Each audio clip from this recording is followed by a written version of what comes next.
Are you trying to decide between Microsoft Loop, Notion, and OneNote? It can be tough to choose the right tool for your needs. In this video, we'll break down these three popular options to help you find the best fit.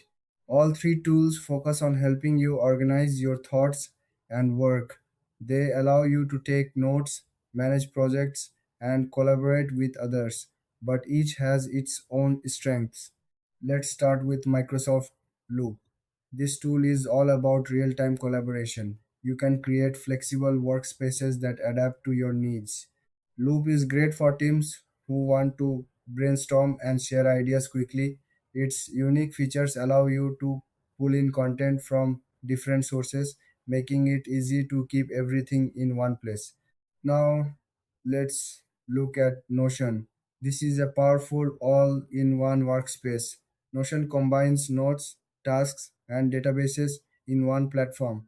It's highly customizable, which means you can set it up exactly how you like.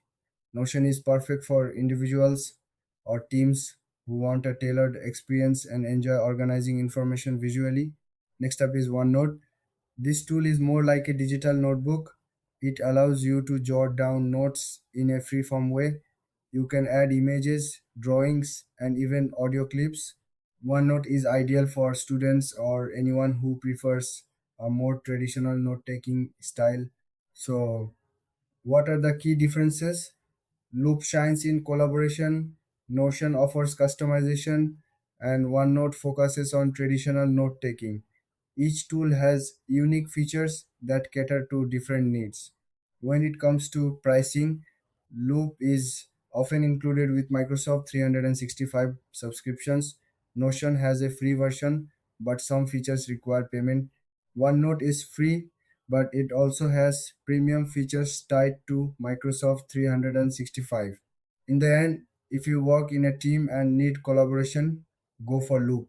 If you love customizing your workspace, Notion is for you. And if you prefer a simple note taking experience, choose OneNote. If you found this comparison helpful, please like and subscribe for more videos like this.